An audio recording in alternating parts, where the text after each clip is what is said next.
The greatest conspiracy in the history of the earth. Wars and slaughters and massacres and executions and beheadings and hangings, all for good reasons. Or better to say, not just good reasons, but for very good reasons. And a matter of fact, for goddamn very good reasons. See, we got it figured out. Everybody is a terrorist sometime or other. So there's a lot we got to take care of. The sons of bitches.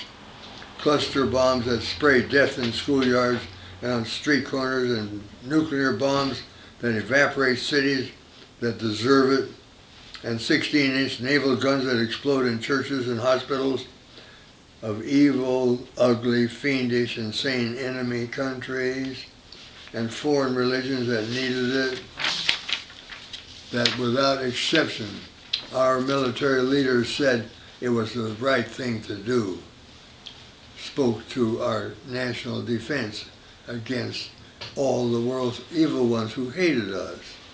Poison gas and Agent Orange and depleted uranium and mustard gas and cyanide-soaked asbestos in upholstered furniture meant to be shipped abroad. Then hydrogen bombs that yield the power of the sun for a millionth of a second, but enough to make everything disappear, including all preachers and priests and plumbers and painters and poets and pigs and ptarmigans and poultry and pythons and penguins and panthers to begin with.